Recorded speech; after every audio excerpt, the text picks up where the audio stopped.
Hey everybody, and welcome back for another reaction video from Momentous Inspiration. I'm Brian Will.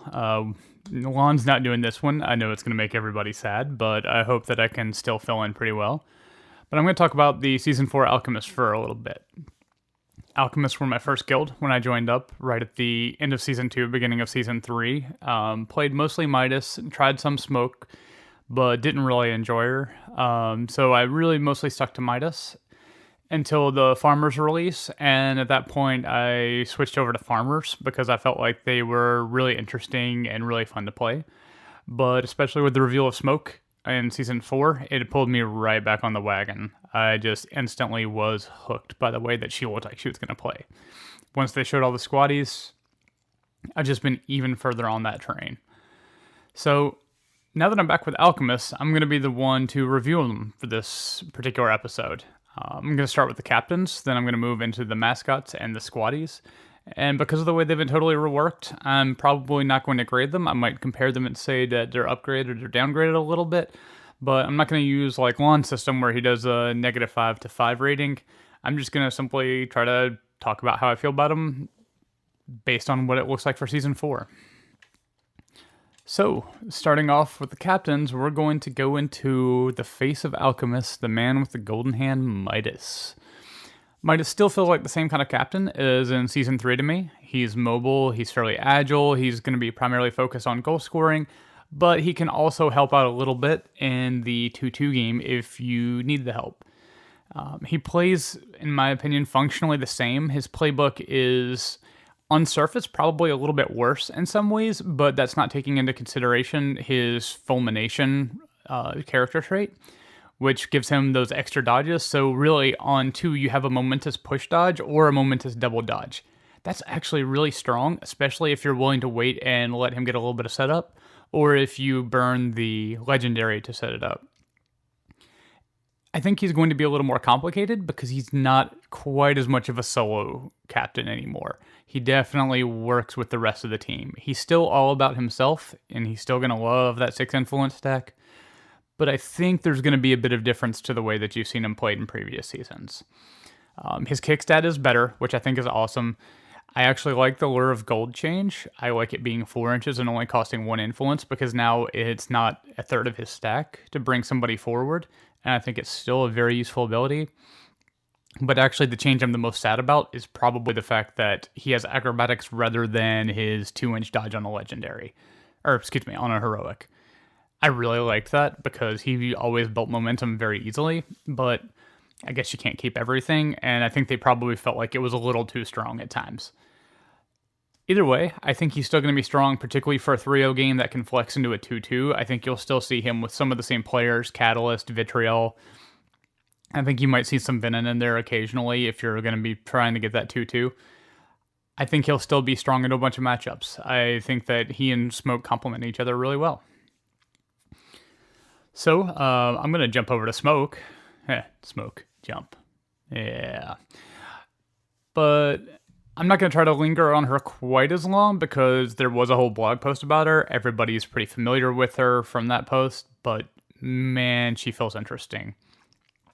She does way more personal work and has way more ability to spread conditions. She's not as reliant on the rest of her team to do all the work, which I felt like she was too far the other way from Midas. They were opposite ends of the coin.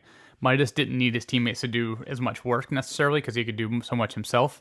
Smoke needed her teammates to do all the work, and then she just came in and kind of used it. Now she actually can flex into that role herself.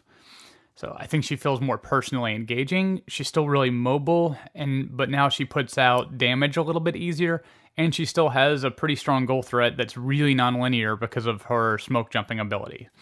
I think she still has more jank and more crazy angles than Midas does, and definitely has a more direct effect on the board state. The fact that she's actually going to be engaging rather than just putting out some clouds and jumping back really feels much more interesting. So I'm really impressed with the rebuild of Smoke. I think they kept the flavor of the model, but they're actually making her engage in the game now, which I think is a major positive. So for our first mascot, we're going to roll over to Flask. Flask got buff. I really like the changes.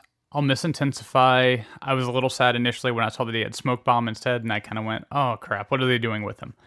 But his free character play to pass out, that's fantastic. He's flexible, he's going to be in a lot of lineups, and you can always suicide him even if you have no further use for him. If for some reason you don't need the free character play, or if he needs to activate late for some reason, well, he can always give it to himself. But you can send him in the middle of the enemy line, spread fire. If they kill him, they're going to take damage, and he doesn't do that to you anymore. I think he's going to work really well with either Smoke or Midas. I think he particularly is important for Smoke because if you give him one or if you give him none, he can put out a smoke cloud, which saves her a little bit of trouble, or it gives her options because if she wants to put out her own smoke cloud, then she has multiple directions that she can jump. You could sell that as a little bit of a bluff to an opponent, try to force them into a certain set of moves thinking, oh, I'm definitely moving smoke there. I think he's flexible. I think he's going to help the team operate more smoothly. I'm really a fan. I like him a lot. So we're going to slither over to Naja, and I see a pretty defined control and defensive role out of Naja. With unpredictable 5-0 defense and having hypnosis, I think he'll be a good ball killer. He's always been a good place to just hide the ball for a little while. And I think he's going to give you some pretty solid board control. I think that hypnosis is I won't say underrated, but maybe underused in my experience play that really can help mess with the influence efficiency of the other team. And I think that really when you're wanting to protect something, he's going to be your pick. He won't help the team operate as smoothly, but he's not a bad mascot. He has a specific role. I think you'll see him a little less than you'll see Flask because you're going to want him for very specific reasons and matchups, but there's nothing wrong with him. Alchemists have two good mascots. They both serve a very different purpose. I think they're in a good spot in that regard. All right, so I'm going to move over from the mascots and the captains into the squaddies, the meat of the guild. And then following the alphabetic formula, we got Calculist up first. She's still going to see the same role, but she's going to be a bit more efficient about it. Having Noxious Blast on the playbook now on 2 momentously is a big upgrade in my opinion because now she can contribute to the momentum build, especially with Smoke having lost Momentous inspiration. And I think she's got with her better attack and the Momentous dodge on 1 and the free character play, she's going to be efficient at what she wants to do. You can give her 1, maybe 2, and she's going to get out everything she wants to in most cases. And she actually is semi-reasonable taken to a scrum, especially if you've got a couple of crowds. It's never going to be where she wants to be, but there are far worse places for her to be. She's definitely more effective at that role than she was in Season 3. I don't think you're going to see a major change for her. I don't think she's going to be played any differently than she was before, really. But I think she is a piece that's going to see some more time, especially, like I said, because of that efficiency. She can do what she wants to do for fairly cheap, which frees up the stack to go somewhere else, like Smoke particularly. All right, and then from there, let's go ahead and let's get stuck on Vet Calculus. Vet Calculus to me is an interesting contrast because she's still a control piece or has control elements in the same way that original Calculus does, but now she's using her abilities more to become a ball player, particularly a scorer, rather than a damage dealer in the way that Noxious Blast is. Sticky Bomb feels strictly like a control piece to me, especially in combination with her dodge to get further away from what she has just used Sticky Bomb on. But with her 3-8 kick and that free 4-inch dodge, well, pull a poison or burning, and then you get the free dodge. Her goal-scoring threat range has gone up to a very respectable 20 inches, so I feel like it makes her clearly a good alternative striker. She's not as good of a pure striker, probably, as somebody like Vitriol, but she's still going to be a good backup, and I think that she's going to see a good amount of play. My biggest problem with her is that the range on her Sticky Bomb is somewhat short, so you really need to be able to get her away. But in some cases, it might be that you're willing to go for a goal, and if she dies, she dies. And the Sticky Bomb might be a good way to go ahead and get your poison spread out. So I think that she'll be solid. I think that she'll see a lot of play. I think she's a good alternative pick to Vitriol or some others, especially if you feel like it's not the strict goal scoring that you need. So I'm interested to see where the role that she's going to play on the pitch. And sadly, unlike the last couple of players, I don't really have some clever way to introduce Compound, but he's still Compound. I don't think that he's going to be played really any differently than he was before. He still got Rush Keeper. He still got Resilience, so he's immune to an attack. He lost Chemical Resistance. Playbook simplified a little bit, but he's still the same player functionally. You stick him back near the goal, and it's going to make it a lot harder for the opposing team to score. Or if you force the other team to come into you with some range plays, I think that'll be particularly viable with smoke. So I don't think there's anything wrong with them. I don't think that they needed to change them very much. I actually like Resilience being able to ignore a parting blow rather than with Gluttonous Mass when it could not. Although that change is, a little bit controversial, but he's still compound, nothing wrong with him. Alright, so now we're going to mix it up a bit with Crucible. I'm pretty thoroughly impressed with the rebuild of this model. She's pretty agile and mobile, and she's got our first non-tackling ball retrieval, and you can get it for free, potentially. I am totally on board with that. She's going to always be a threat to retrieve the ball with acrobatics and with having a 6'8 move stat. And with her 3 kicks, she can punt the ball back into the Alchemist lines or go for a goal, a pass. She's going to be a sacrificial piece. She's a 4-0. She is going to die sometimes. But I think sometimes you're going to have to make sure the trade's worth it. I think sometimes if you can make that 4-for-2 trade in terms of points, it'll definitely be something that you're going to want to go for. Unlike what it kind of looks like on the back of her card when she damages, she gives conditions, I really don't see that happening very often unless she's coming in to finish somebody off in a scrum, probably. But with her 2-inch melee, she can actually do it. So that's not a bad thing, especially against 1-inch models. Maybe if she's got the ball and she's charging, sure, that could work out just fine in some cases. But I do see her being an annoyance to opponents. I think if she lingers just outside of the scrum, then she's going to be helping drain their momentum when other models have conditions. She's, like I said, always going to be a threat to get the ball. I think she's got to make all 12s because I think she brings something unique to Alchemist that could be very helpful. Don't think she's going to be in every 6. I think she'll be sort of a tech pick or something you're looking specifically for Great Balls of Fire, really. But I do think you're going to see her pretty often. I don't think there's anything wrong with her, and I think she's a fascinating piece. All right, so I'm all fired up to keep putting the next squatty on the board. It's our OG Catalyst. He is almost identical to what his previous iteration was, and that's perfect. I really don't have much to say because Original Catalyst has been our beater for a while. He's solid, external combustion's amazing, so I'm stoked to get him back on the board. I think you'll see a lot of lineups. They didn't change what wasn't broken, so thumbs up to them. And moving on, if you ever want to see what happens when self-help books lead you astray, you have Veteran Catalyst. He has gone even more damage than he was in Season 3. He is clearly intended as a full damage dealer, who still has the same downsides. He's a 2-1, and he's lost some boxes. But he also doesn't shrivel up and die on his own anymore, so the lost boxes pretty much are a wash, in my opinion. You were probably going to have him at about the same number of hit points anyway. He's still got good, solid single target damage. I think actually better single target damage than he did before. And he does some AoE damage. Ground pound is awesome when you happen to hit it. But Witness Me has taken a bit of a hit, and I think it's going to make us all kind of sad. I think everybody understands the reason for it, especially if you've listened to the interview regarding the Alchemists. They clearly stated that they felt like the game too much became about getting a Witness Me, and I respect and understand that, but man, I'm still going to miss it. That was a really cool ability. I mean, getting the extra momentum is good, especially because he does a lot of momentous damage, so... Thing is, I don't think he's really changed. Like I said, he's a 2-1. He's going to get abused if you allow him to be, but at the same time, when he's beating something, everybody's going to know it.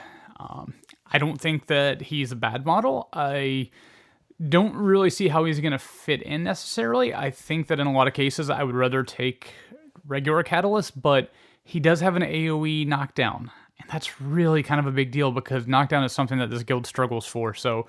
This is one that I'm going to hedge all my reactions to because I really need to see him on the pitch and see what comes up to be able to get full use out of him. But I do think he's interesting. I do think he could be a lot of fun. So he's Vetcat. He's our biggest beater of all. Alright, so now we're going to go to the man who's burning up the pitch with his fireballs, Mercury.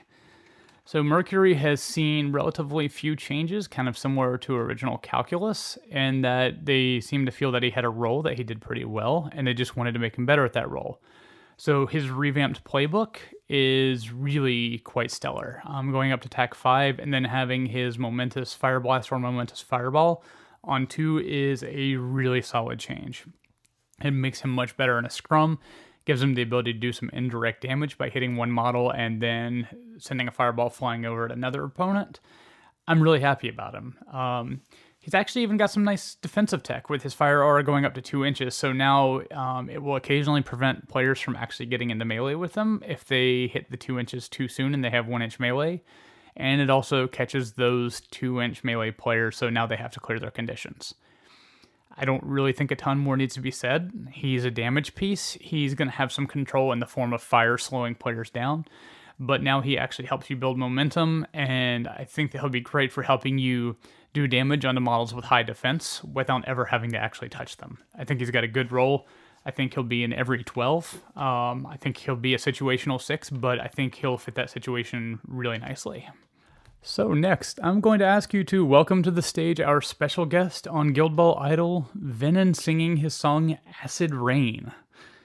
I don't think we should be that excited about Acid Rain, but congratulations, Steamforged, you made me happy. So Venom is so upgraded from what he was. I'm going to gush on this model a little bit, and I'm not going to apologize because this is probably the biggest upgrade that you're seeing in the guild. He has a much better playbook, a much better set of abilities. He's a solid beater now, and I think he's going to be Catalyst's best friend. And so with the fact that now it's not a character play, now if he's poisoned, he always gets +1 armor. That means you don't even necessarily have to do an activation for him, and it carries over turn to turn, rather than you poison him one turn, and it just kind of sticks around. And then the fact that he has Venomous Strike poisoning opponents when he damages, and he gains plus tack when they're poisoned, he really sets himself up nicely to meet that beater role, especially with having Momentous damage on columns 3 and columns 5. He'll hit that Momentous 2 much more reliably than you would have seen otherwise. His Acid Rain Pulse, I think, will be situational, but it's a good one, especially in a scrum, to be able to spread a bunch of poison really quickly. But it's really that heroic 3 condition damage and a 3-inch pulse. Oh, that pairs so well, particularly with Smoke and her legendary, that you can instantly spread out an unresistible 6 damage. And that's not counting Smoke tossing out her infuses or Venom punching things. I think that you'll see Venom and Catalyst holding hands and beating face in the middle of the pitch a lot. Venom's tanky. He's not a bad place to tuck the ball if you really need to. I am really, really stoked to see him on the pitch. This is, like I said, hands down the biggest upgrade we've seen, and I think it is a fantastic one to get a great looking and fun model on the pitch. All right, and to wrap things up, last but not least, she's been burned before, but she keeps coming back. Our Lady of Scoring, Vitriol. Vitriol's changed a good bit from what you saw in Season 3. You've got the clone changes, so she no longer gets the dodge. And her influence stat has dropped, but now she can get a free charge by stealing a fire or burning condition off of somebody. And I'm really pretty happy with where she is. I think she is still a solid scorer. She's still got some decent defensive tech. She's 5-0. She'll die to a concerted effort for sure, but she's still got a good long range, and she's 2-inch melee. That's so important in Alchemist. We don't have a lot of it. I don't think there's a lot to say about Vitriol in a lot of ways because she's still the same type of model that she was before. I think now she's an even better momentum builder. She's got a good push dodge on 2. I just don't think there's anything wrong with her. I think you'll see her in a lot of 6s, especially when you need a downtown goal threat. I'm looking forward to putting her on the pitch again. So there you go. You got the full Alchemist squad. I'm not going to cover the Union models because I think that they are going to be very dependent on what the individual player wants. But if you want to hear some takes on some of them, go check out Lon Sims talking about Union in one of our other videos. But as far as Alchemists, I think they're a pretty dynamic and interesting guild going in Season 4. I think they're definitely set up for success. They've got 2 interesting captains who do very different things. And it looks like you could see some very different 6s on the pitch, depending on your own personal play style and reacting to opponents' guilds. So I'm really happy to see us be able to actually flex between different models rather than just simply putting down a captain and everybody knows what that 6 is going to be. There's no player on the squad that I don't find interesting, and I really think that you can change it around a lot depending on basically what you feel like at any given point in time. I just generally think that Alchemists are in a great place. I think that they're much more interesting than Season 3, and I think that a lot of people are going to enjoy playing them. So if you haven't already, please check out our other guild reaction videos, and I'm going to keep putting these out until we've gotten every single guild knocked out, hopefully in the next few days. And we'll be diving fully into Season 4, trying to get some videos out soon, so I look forward to you all coming back.